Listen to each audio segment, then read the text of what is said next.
Bonjour à toutes et tous, très heureux d'être avec vous aujourd'hui pour parler de l'impact des performances du CASB sur l'expérience numérique de vos utilisateurs. Je m'appelle Thierry Noterman, je suis CPO chez Cadiska et je serai votre hôte pour cette présentation.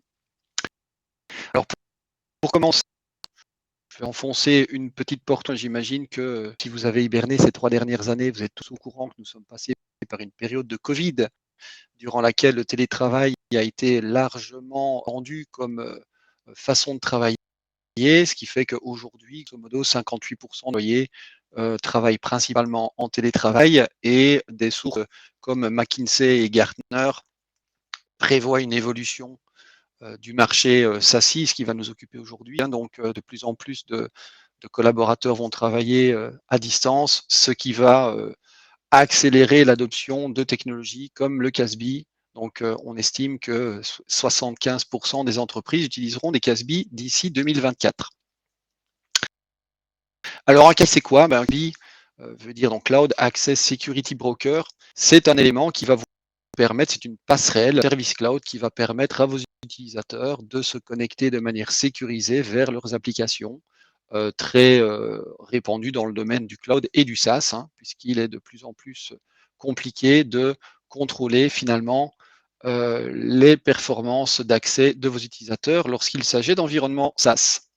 Donc les utilisateurs, eux, se connectent alors à ce que je vais appeler les proxys CASB. On pourrait parler de edge nodes, il y a beaucoup de terminologies différentes pour dire la même chose. En fait, on va donc les utilisateurs vont se connecter à un proxy, si possible le plus chez eux.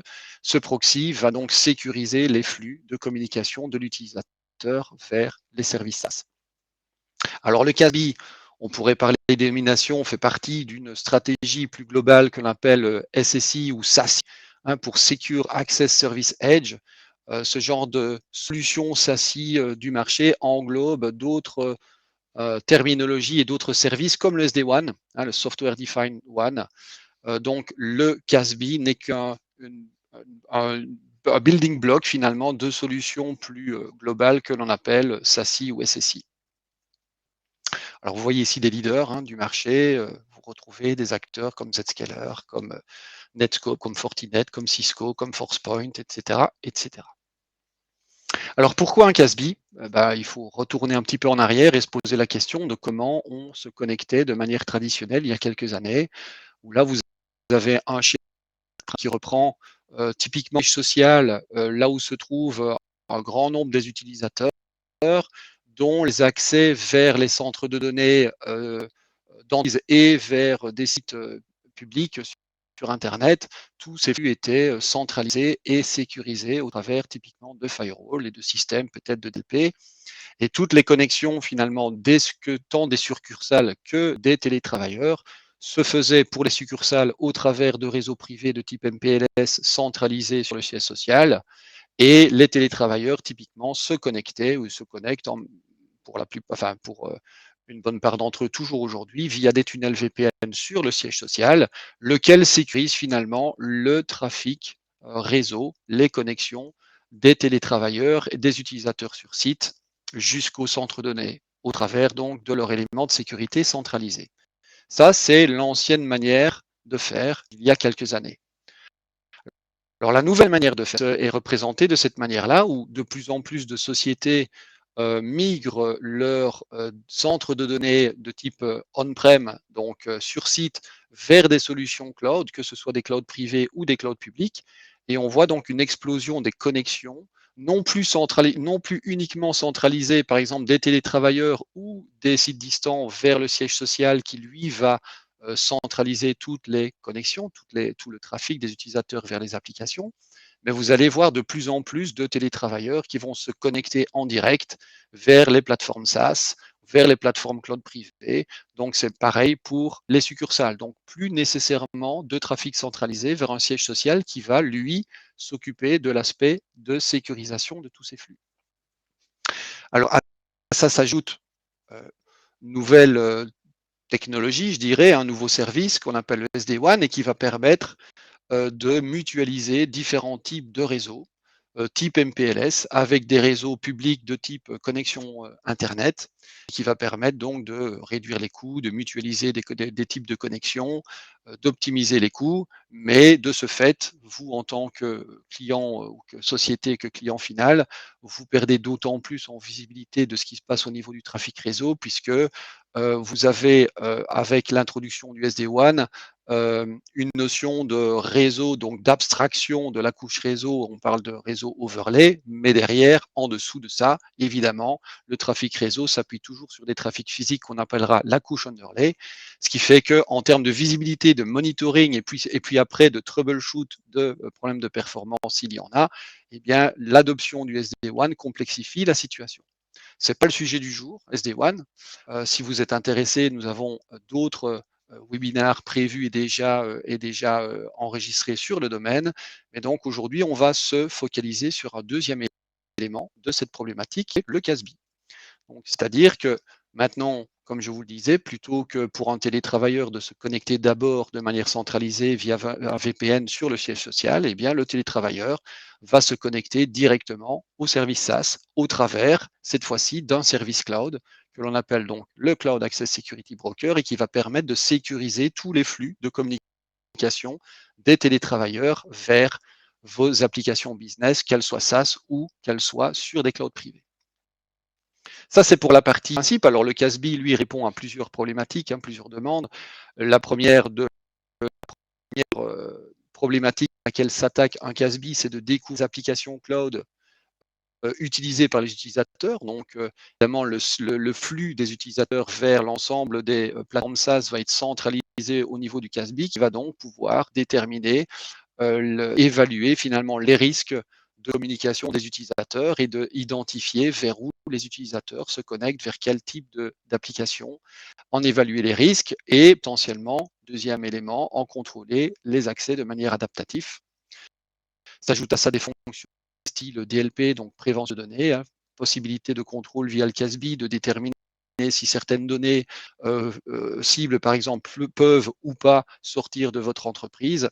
Et puis d'autres éléments du type analyse des comportements des utilisateurs et protection contre les menaces de type malware. Tout ça, donc, sont des problèmes adressés par le CASB.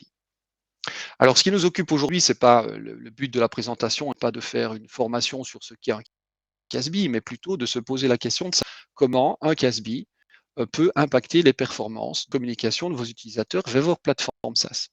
Donc, il y a différents éléments à prendre en compte et à monitorer.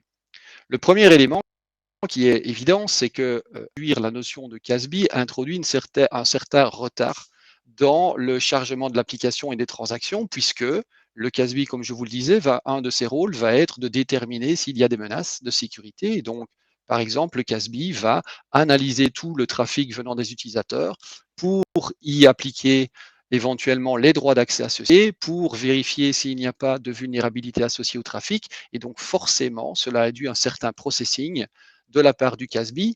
Donc, ce service va de facto, par design, va, entre guillemets, ralentir le trafic, les transactions de vos utilisateurs vers vos plateformes applicatives.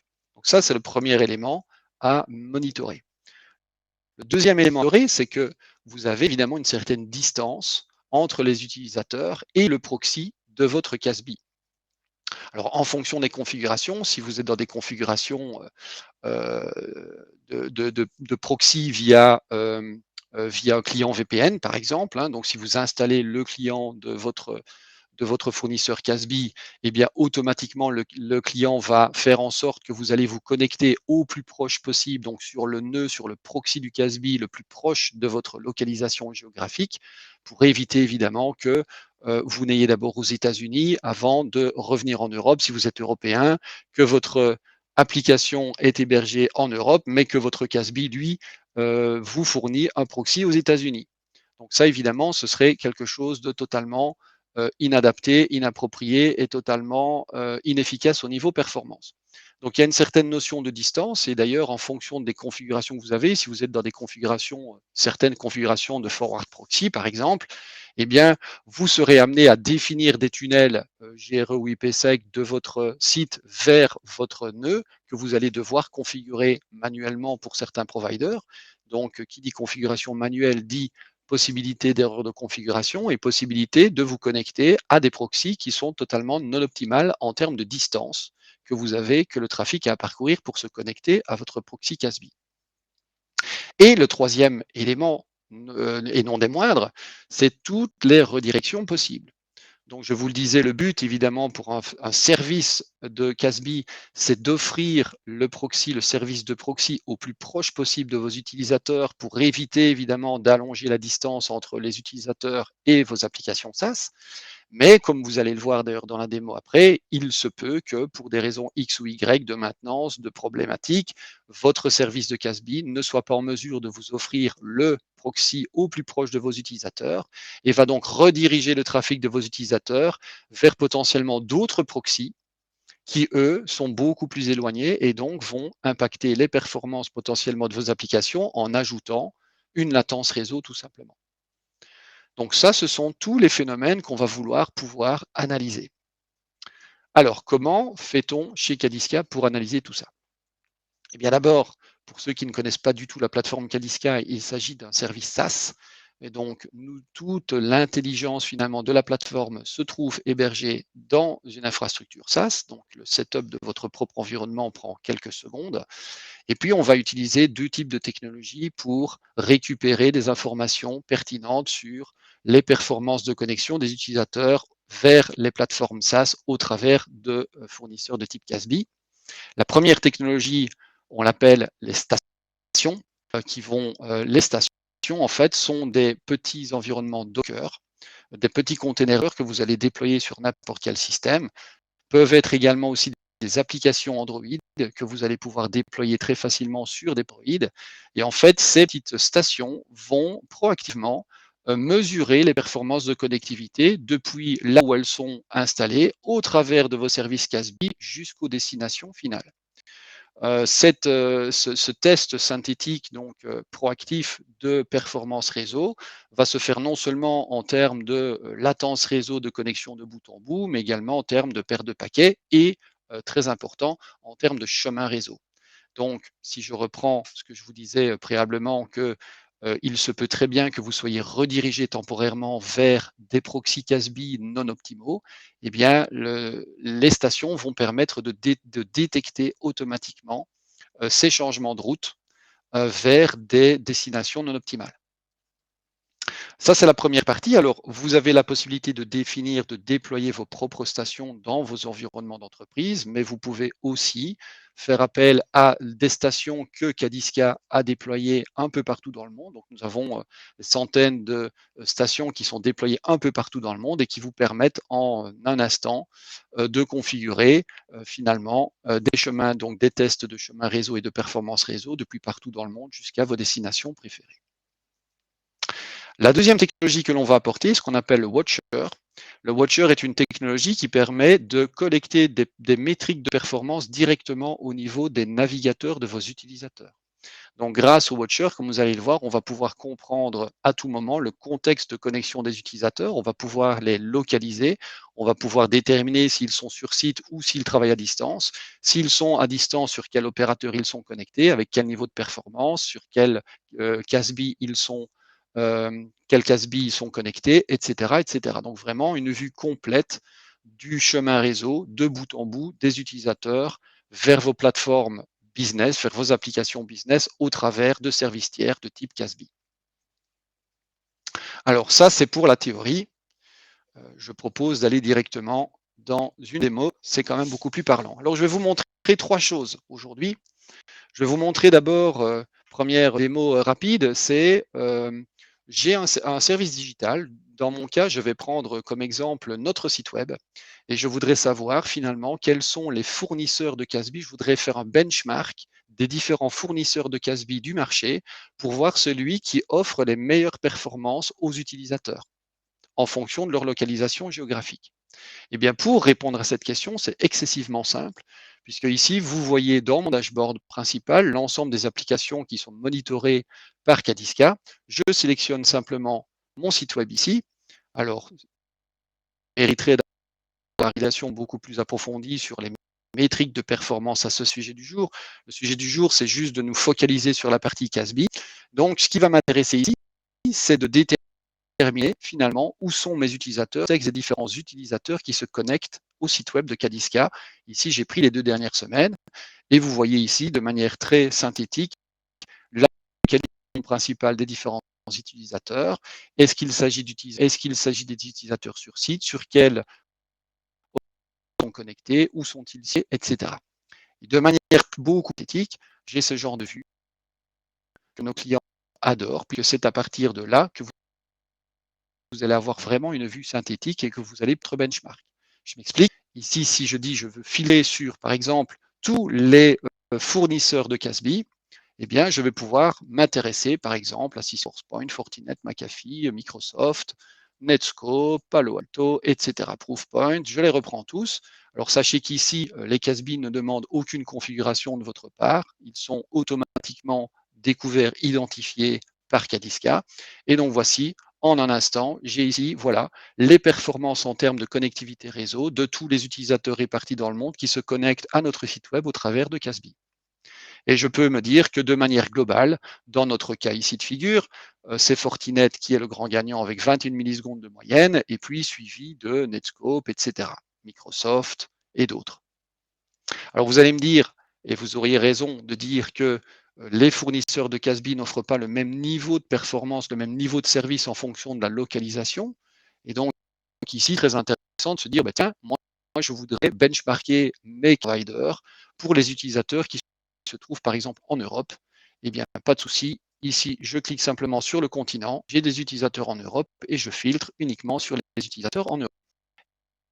Et je retrouve de visualisation qu'auparavant, tout le chemin applicatif, cette fois-ci uniquement les utilisateurs européens. Et je pourrais d'ailleurs continuer mon analyse précise, de plus en plus précise, si je sais que la majorité de mes utilisateurs se trouvent en France, par exemple, eh bien, je peux très bien me dire, mais tiens, je me focalise sur les utilisateurs en France, qui en France me délivre le meilleur service au niveau de la connectivité vraiment de site web. Et bien, dans ce cas-ci, c'est Netscope avec 18 millisecondes de latence moyenne.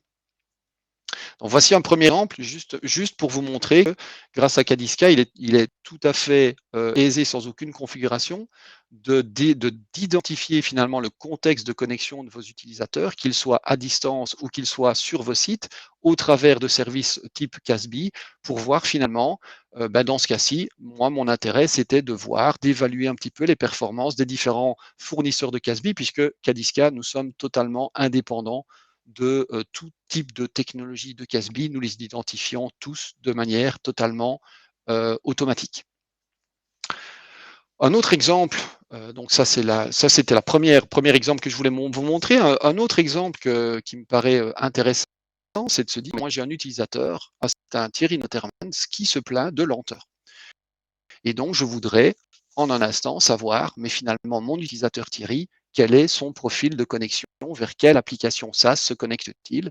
Et bien pour ça, très simple, je peux simplement filtrer sur uniquement mon nom et automatiquement la plateforme Cadiska va me dire comment je me suis connecté. Donc d'abord ici, vous allez voir la liste des applications sur lesquelles connecter, mais plus important, vous allez voir que j'ai été à distance, j'ai été connecté sur différents opérateurs, j'ai été également sur site d'entreprise. Vous voyez ici les performances globales vers mes différentes applications. Et puis, je pourrais aller vraiment en un clic vers beaucoup plus de données granulaires, où là, je pourrais vraiment voir si j'ai eu des problématiques de performance liées à mon browser, à la partie réseau, à la partie processing serveur, et je peux aller vraiment très très loin dans l'analyse transactionnelle. Encore une fois, ce n'est pas le but aujourd'hui, mais sachez-le, on peut aller très très loin. Alors, ce qui m'intéresse de nouveau, c'est de comprendre un petit peu mon contexte d'utilisateur et de me dire, mais tiens, moi, il se plaint, Thierry, quand il se connecte à la plateforme SaaS Notion. Et donc ici, très simple pour moi, de filtrer sur la plateforme Notion pour me rendre compte qu'en fait, sur les 14 derniers jours, je me suis effectivement connecté sur Notion lorsque j'étais en distance. Et dans votre cas, je peux même vous dire que j'ai fait pas mal de trajets en train Et donc, là, vous voyez qu'effectivement, le niveau de connectivité que l'on peut avoir, le niveau de performance est bien moindre. Par contre, ce qui est vraiment intéressant de pouvoir mesurer, comme je vous disais, quel est l'impact de l'utilisation d'un CASB pour un utilisateur, et bien ici, je le vois tout de suite. Puisque quand je me connecte sans passer par mon service CASB au travers de mon site d'entreprise ici, j'ai une latence de bout en bout de 19 millisecondes. Par contre, lorsque je fais passer le flux, que je le sécurise via mon fournisseur de service CASB, eh bien, je peux vous dire que ma latence, elle est 30 millisecondes, ce qui fait que le temps de processing de mon fournisseur CASB, il était de 11 millisecondes. L'impact de performance qu'a eu le fait de passer par un service CASB a été, dans mon cas, de 11 millisecondes. Libre à moi après, effectivement, d'aller beaucoup plus loin dans l'analyse, de filtrer sur le CASB pour aller déterminer les performances applicatives derrière. Donc voilà, de manière très très synthétique et très rapide, comment vous pouvez comprendre en un coup d'œil le contexte d'un utilisateur qui se plaint de problématiques de connexion vers des applications SaaS.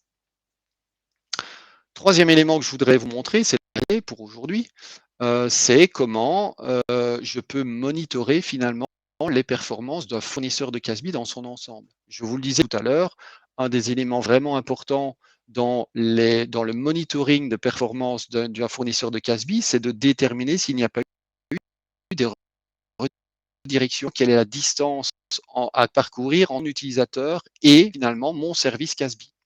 Eh bien, vous voyez ici que j'ai simplement configuré dans le système le fait d'aller monitorer, donc grâce à notre traceur, c'est les tests synthétiques proactifs, qui vont me permettre donc ici de voir quelle est la performance de connectivité réseau depuis partout dans le monde pour l'ensemble de mes utilisateurs qui vont se connecter à notre service CASB, dans notre cas Netscope. Et donc, vous voyez qu'en fait, Netscope, quand on se connecte à Netscope depuis les États-Unis pour mes utilisateurs ou depuis l'Europe, tout se passe bien. Par contre, si je devais faire un choix de fournisseur, en tout cas dans la configuration actuelle de Cadiska, eh bien, je peux dire que mes utilisateurs chinois seraient impactés par des problématiques liées finalement la distance à parcourir avant d'accéder au service de Netscope, puisque vous voyez par exemple que depuis la Chine, j'ai 272 millisecondes finalement de connexion, de latence vers mon proxy. Donc ici, ce que je mesure vraiment, c'est la latence réseau depuis mes utilisateurs vers leur proxy propre en fonction de leur géolocalisation. Alors ici, j'ai évidemment un overview qui me permet d'avoir un état de santé global. Mais moi, ce qui va m'intéresser, c'est de pouvoir déterminer si j'ai des variations de comportement en fonction de la localisation de mes utilisateurs.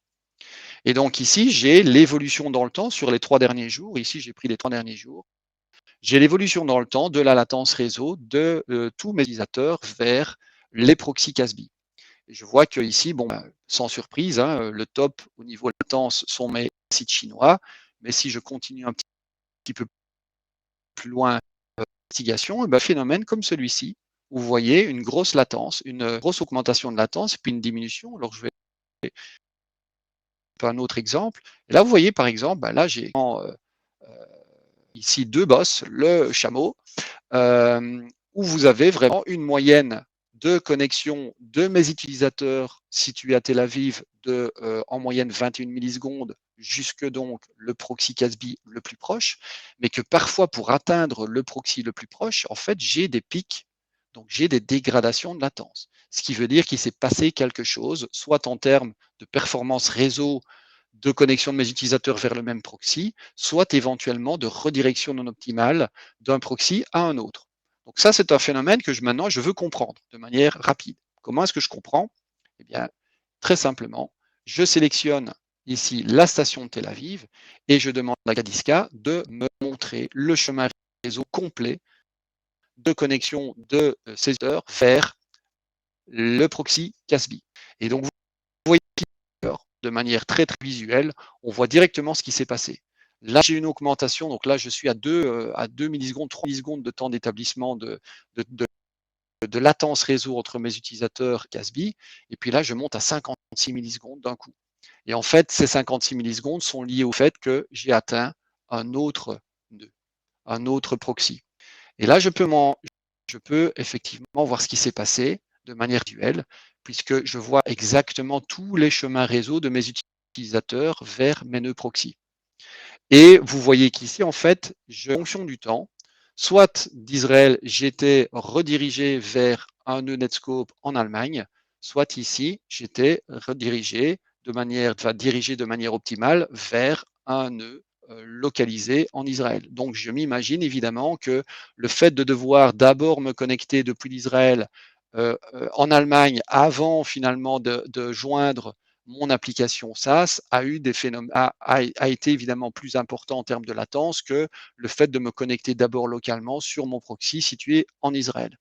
Donc pour m'en assurer, rien de plus simple. De nouveau, je peux simplement retourner ma vue d'évolution dans le temps de ma latence réseau. Je prends une période de temps pendant laquelle j'avais une faible latence. Je regarde ce qui se passe en termes de chemin réseau et effectivement, je vois que mes utilisateurs en Israël, en fait, ils sont connectés ici sur One Provider dans ce cas. Et puis, ils vont sur l'ISP Bezeq International, ils traversent le réseau de Bezeq International avant d'atteindre finalement le proxy localisé en Israël. C'est bien ce à quoi je m'attendais comme comportement. Et si je veux vraiment m'assurer qu'effectivement la redirection a été non optimale, je vais sélectionner une plage de temps où j'avais une latence plus élevée. Et ici, vous allez voir que le chemin qui va s'allumer, c'est effectivement le chemin qui m'a redirigé. Donc, c'est le chemin qui correspond au flux dont la distance était la plus importante, puisque à ce moment-là, mon fournisseur de service Casby n'a pas été en mesure, pour une raison XY, d'envoyer le trafic vers le Casby au plus proche de l'utilisateur. Donc ça, c'est évidemment des données que vous aurez du mal à obtenir et pourtant, ce sont vraiment des informations très importantes lorsque des utilisateurs se plaignent de dégradation de performance, d'être en mesure, vous derrière, de pouvoir déterminer l'origine de la dégradation. Parce que pour le même prix, il aurait pu très bien s'agir simplement ici une dégradation serait pointée vers le bon proxy. Et dans ce cas-ci, tout simplement, j'aurais pu, par exemple, aller demander le délai pour voir effectivement là où se situait la problématique d'augmentation de latence anormale. Donc voilà ce que je voulais vous dire aujourd'hui. Comme nous sommes dans un format assez court, je vais m'arrêter là. Donc, je résume, l'adoption des Casby, c'est très bien, mais les fournisseurs de Casby, quels qu'ils soient, vont induire une certaine, entre guillemets, dégradation de performance qui doit être mesurée, monitorée, contrôlée et le cas échéant, troubleshooter si vous avez des problèmes de performance. Alors, je termine simplement en disant que vous avez la possibilité, donc n'hésitez pas en allant sur cette URL learncalisca.com, vous avez la possibilité de demander un test gratuit accompagné par nos soins. Donc, si le sujet vous intéresse, si vous êtes dans le cas de figure d'adoption de solutions Casby ou si vous avez déjà un fournisseur de Casby pour lequel vous voudriez monitorer les performances du service, n'hésitez pas à faire appel à nous. Nous ferons un plaisir de vous assister dans vos tests. Il ne me reste plus qu'à vous remercier et à vous souhaiter une excellente fin de journée. Merci à toutes et tous et à bientôt.